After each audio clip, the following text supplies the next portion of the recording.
All right, cool. So I'm going to give you guys Ed Dunn, and the floor is all yours. Thank you. Woohoo. Thank you. Good afternoon, everyone. I'm honored to be here. Thank you, Micah. I met Micah, as he just said, from 1 Million Cups. The Wednesday morning, I think, 8:30 a.m., small business owner and entrepreneurial group. What a warm group that is, and so thank you so much for the invitation. I've had a couple of presentational opportunities there, and at the first one, Micah invited me to come over and meet all of you.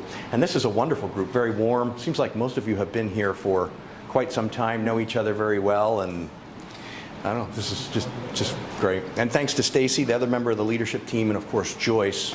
I met her last time. That was great. So anyway, it's great to be here. Thank you very much for having me. I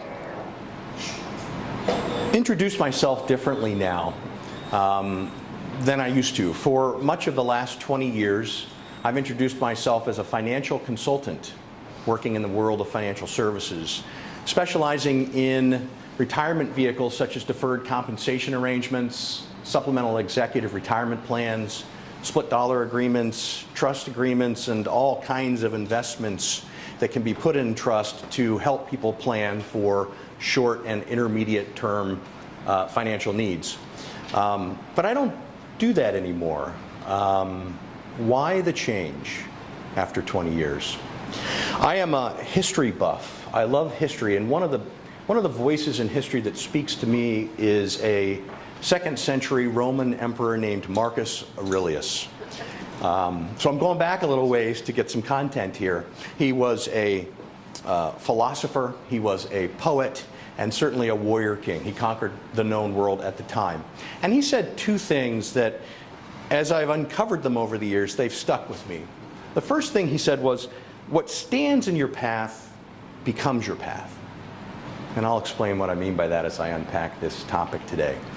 And the other thing he said was, accept whatever comes to you, woven in the pattern of your destiny, for what could more aptly fit your needs. I am here as a mindset coach and an author, no longer a financial consultant. And the reason for that is I finally came to terms with what both of those statements are pointing to.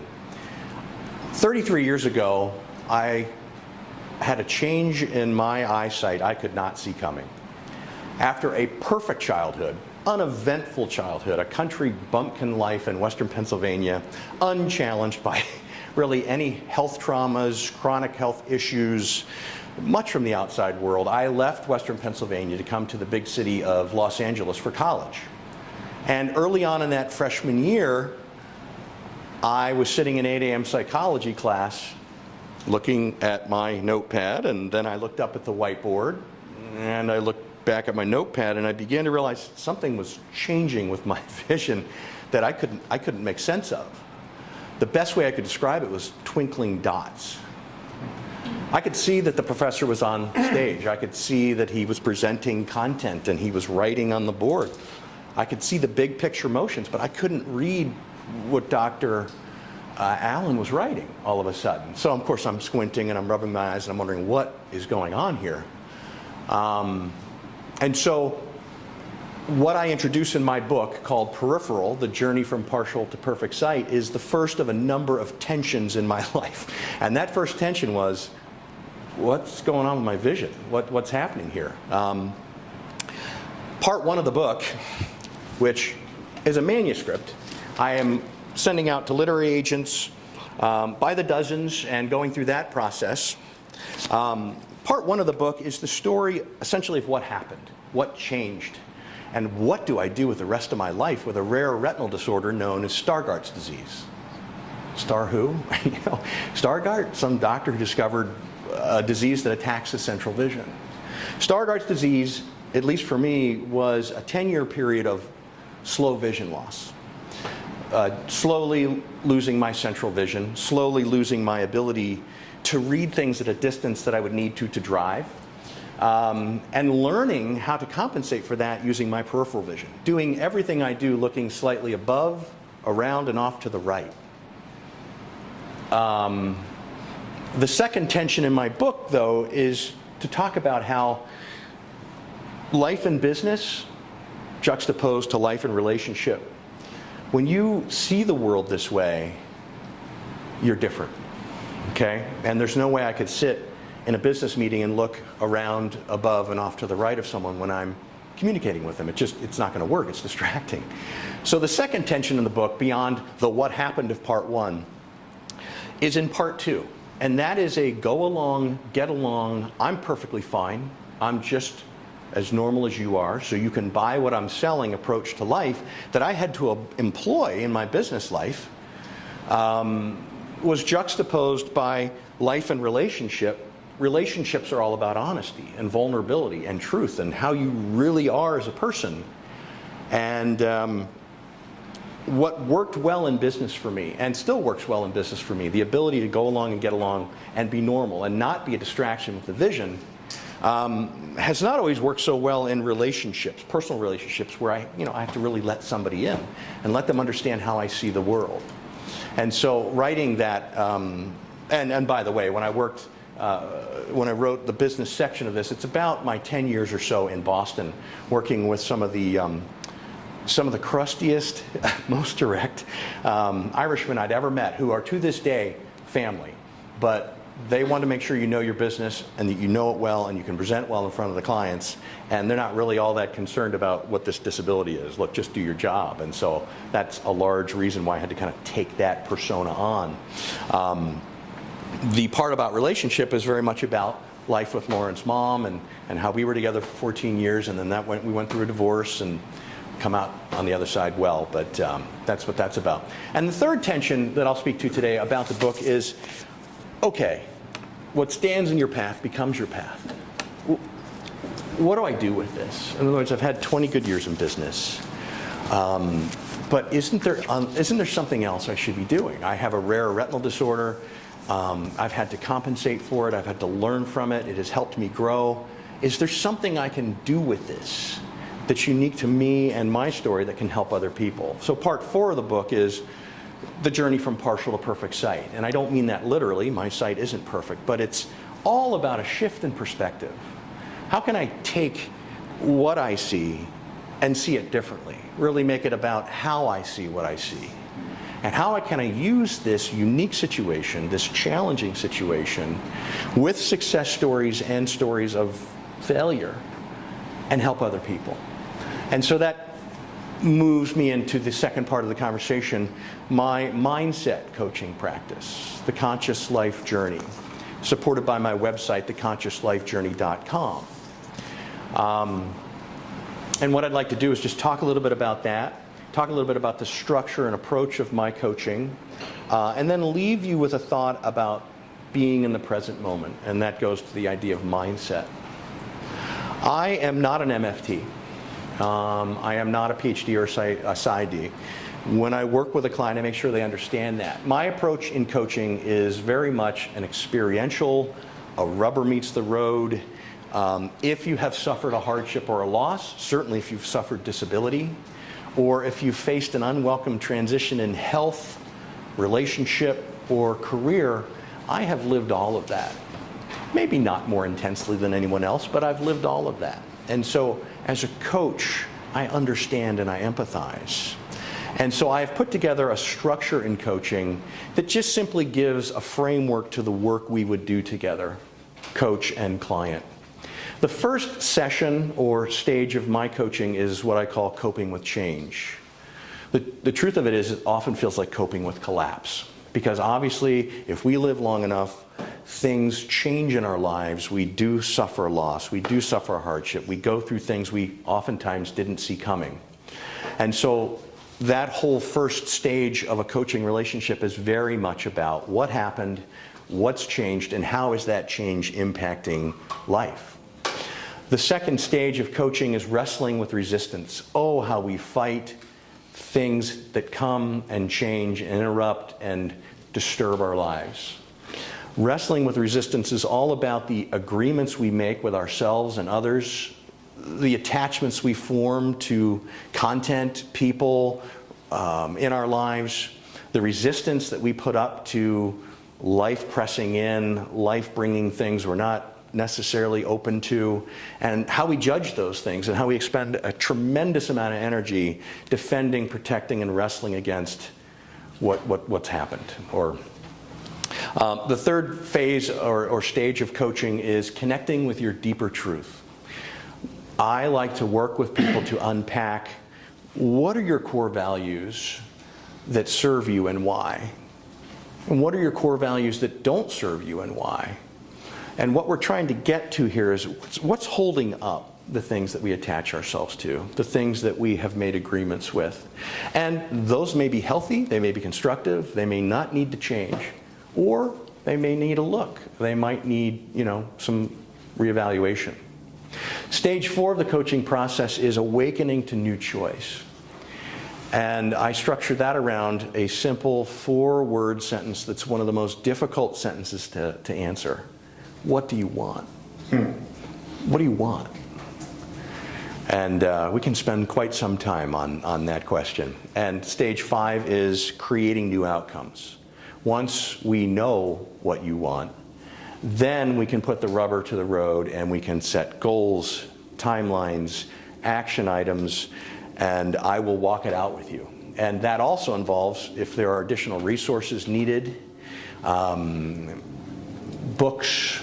There's so much content in coaching. There's so much content in the inward journey.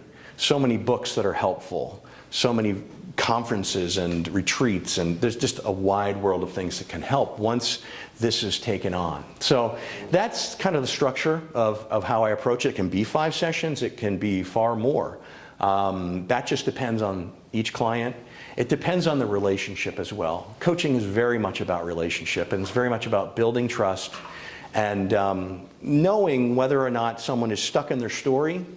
And that's the coping with collapse, that's the wrestling with resistance part. The early parts of the structure of the coaching can be about the story. It often is about the story. It's about the past and what happened. But pretty quick, we're going to try and move into, okay, you're ready to do the work and make the changes and put some structure and some goals and some timelines around that. That's about the awakening to new choice and creating new outcomes, part of the coaching journey. So I, in my coaching, always give a complimentary 30-minute clarity session right up front to make sure that the client understands me and my approach, and that I understand where they are and what they're ready to do or not. Not all relationships are ideal. Some people are hurt and they want to just stay stuck in the story, and that's fine for a while, but at some point it's not necessarily constructive. So we'll size that up. But I want to leave you with this thought. Mindset coaching. For me, that means presence. I also call myself a consciousness coach. What does that mean? It means presence. That means, yes, we're going to spend time in this relationship in the past. What happened? We're going to spend time in the future planning and creating new outcomes. But the work we do, we have to do it right here, right now. It's all we really have. And so being present, watching our thoughts, and here's a fun exercise. Take a morning sometime. Take an hour in a morning sometime, or maybe even just 15 minutes if you have it, and watch your thoughts. Watch how many of your thoughts are in the past, replaying a situation with corresponding regrets, or in the future with all kinds of fear, worry, and anxiety. It's an amazing exercise to watch thoughts and realize how much time are we really here now, in this moment, nowhere else, present, aware, and conscious. This is the space in which we can do the work. We can't enter the past. We can't touch the past. We can't step into it and fix anything. It's an illusion in that sense, although our mind tells us it's real. That's true of the future too. We want to run ahead and worry and project, and we're small business owners, we're entrepreneurs. Scarcity is a very common worry. You know, am I going to get enough clients? Am I going to get a book published? Am I going to sell enough policies? Am I going to get enough reverse mortgages in place? Whatever. Scarcity can be a real threat to the entrepreneur, to the small business owner. I know it is for me. And so how often can I catch my thoughts and remain right here, right now? So I have written the book and launched the coaching practice and the website to follow those words, to accept finally what has come to me as that which most aptly fits me, woven into the tapestry of my destiny. And I love what I do. I loved working with clients in financial services and helping people in the world of money management, but I love coaching and I love writing and I love working individually with people that much more in the wild world of life management. So I'll leave it at that. Awesome.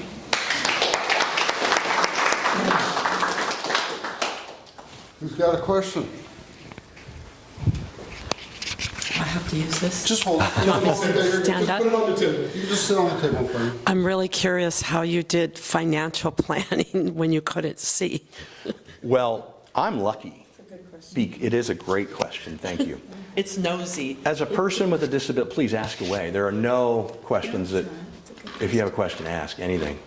I'm lucky because to be a person of disability, specifically this disability right now, on the heels of the boomers, right? Stargardt's disease is a form of macular degeneration. It is a sister degrees to retinitis pigmentosa. Both of them are common in seniors. Not common. They commonly hit that age group. They don't hit a kid at 18 years of age like I was. I was like, what? So on the heels of the boomers, which that's your biggest group that has this condition or sister conditions to it, there is an industry that has grown up around that of technology. Magnification technology. I have a closed circuit TV system with a great camera that reads down on a tray. I can read any size print and function completely normally, and did in an office environment. I certainly did in a sales environment. And the way sales work for me in reading people is to read their body language. I do look around, above, and off to the right of everything, but in those momentary pauses where everyone takes a break from talking, I read everything. Yeah. It's like the other senses have stepped up and come to the fore to help me read the situation. Are they sending buy signals? Are they not? You know, you can read what's happening in a nanosecond, and everyone breaks eye contact. So that was one of the ways I was going along, getting along, making this thing work for me. So hopefully that answered your question. Technology. Amazing. Technology.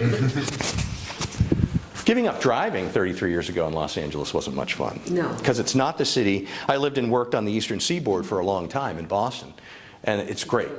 Great. Nobody wants to park a car in the back bay of Boston for $400 a month, so they just ride the train.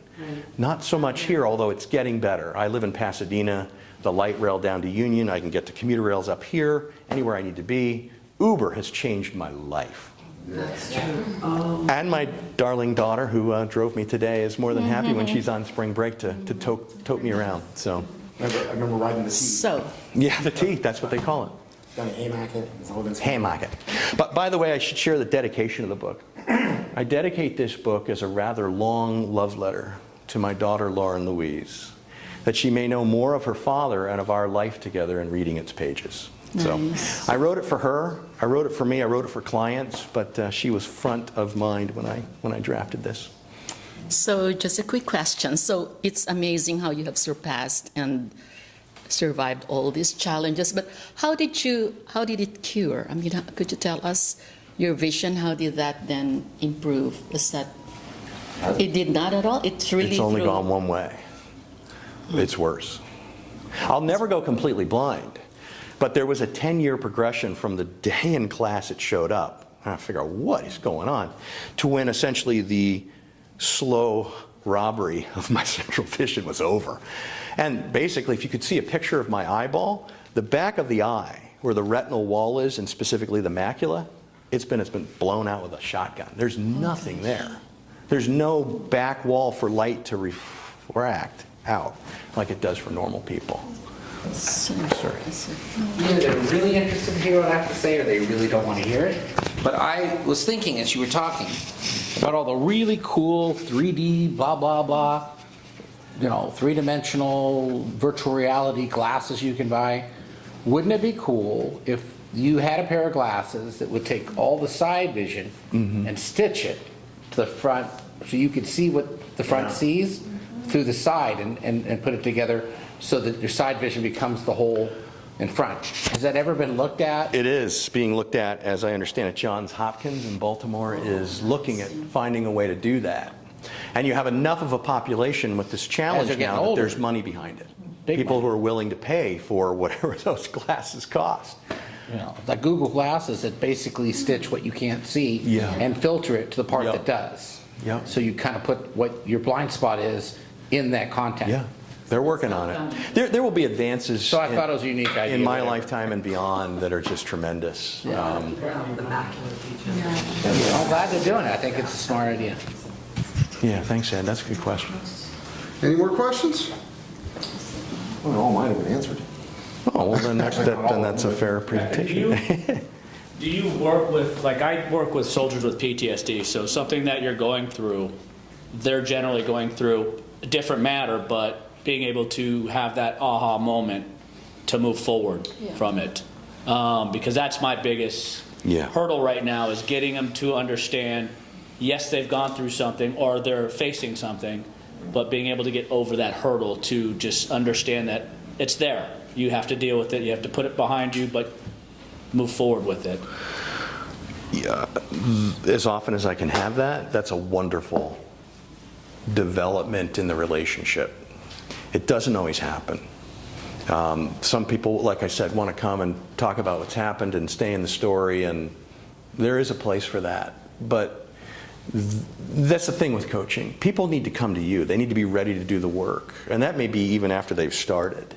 Because it can get hard. I mean, I don't deal with deep trauma or family of origin issues. I'll refer that to MFTs or PsyDs. That's not my training. But to the degree I can get people to come to the place where they have a breakthrough and they realize, wow, this is the thought pattern that repeats in my mind that has created, our thoughts are very creative, these outcomes in my life. I see it, I observe it, I can catch it, I can replace it and dissolve it. And you see them catch fire and them take it on and own the process. That's a game changer. So as often as that can happen, it's wonderful. But it doesn't happen with every client. Excellent. Oh, yeah. The youth of America. Maybe my daughter can ask me a really hard question.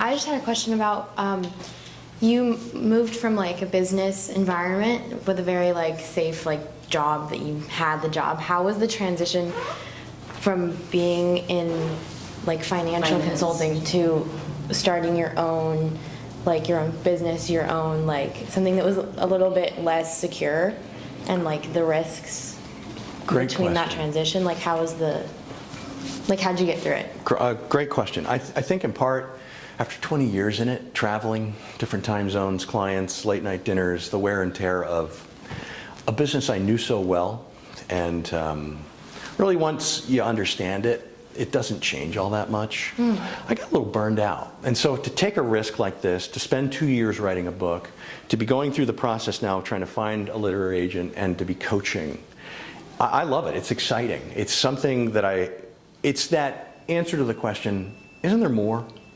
I mean, selling investments is great and it has a place in life. But for me, Ed, Dunn, isn't there more you should be doing? You got a unique situation. Can you leverage that? Now, that said, financial services was able to help me tuck some money away. But it's not an exhaustible source of money. And so the more clients I have, or finding a publisher that says, wow, this is great, it's a unique story. You know, this is Rudy #2, right? We'll sell this, we'll make movies. It doesn't often happen when you write a book. That book was a personal journey and a dedication to my daughter and hopefully helpful to clients. But hopefully these will represent growing revenue streams that will lessen those from time to time worries of, oh boy, yeah, you know, I did walk away from this and now I'm earning this.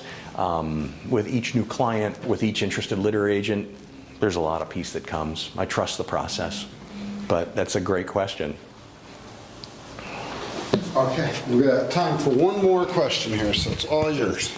It's not really a question. I was going to add that maybe he thought the same way I did. I was in manufacturing for 30 years, and to take the risk, there's just a point you get to where you say, I can't not take the risk. Absolutely true. You have to do it. It's like, I can't do this anymore. It's not meaning anything to me anymore. And you kind of do it, and you do it stupidly, let me tell Yeah, you. that's fine. There are plenty of mistakes, but it's amazing how life steps up to meet you. Life steps up to meet and help, right? It may not look like what we expect, but life like honors that step. So, Awesome. thank you Ed- all. Ed, you all. Thank you so much. Like I said earlier, I get the chills when I just think about